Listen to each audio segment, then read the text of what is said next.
तर फायनली आमचं 2 वेळा कॅन्सल होऊन तिसऱ्यांदा ठरलं. गुरूंचं बोलावून आलं. जवळपास 3200 किलोमीटरचा प्रवास आणि गुजरातमधील एक धाम, 2 ज्योतिर्लिंग आणि गिरनार शिखर. खरं तर काहींच्याच नशिबात ही पूर्ण यात्रा असते आणि या संपूर्ण प्रवासात आपली साथीदार होती 2015 मॉडेल लॉर्ड तवेरा. जवळपास 2.5 लाख किलोमीटर रनिंग झालेली गाडी. माझ्यापेक्षा जास्तच तीर्थस्थान या गाडीने केलेली आहे. 6 जणांचा ग्रुप, 2 लेजेंड ड्रायव्हर आणि ते म्हणतात ना, दिल से ज्यादा सफर का मजा लो. तर असंच काहीतरी म्हणत आम्ही घराबाहेर आलो.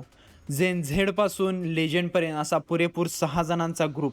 तर बघूया कशी होती आपली यात्रा आणि गुजरातमधील पूर्ण माहिती आणि आयटिनरी या पूर्ण टूरमध्ये माझ्यासोबत जोडण्यासाठी आत्ताच फॉलो करून घ्या आपल्या शिवतेज टूर्स अँड ट्रॅव्हल्सच्या पेजला. आणि नेक्स्ट पार्ट आपला दुसऱ्या ब्लॉगमध्ये येणार आहे. स्टे ट्यून भावांनो. लाईक करा, फॉलो करा, शेअर करा.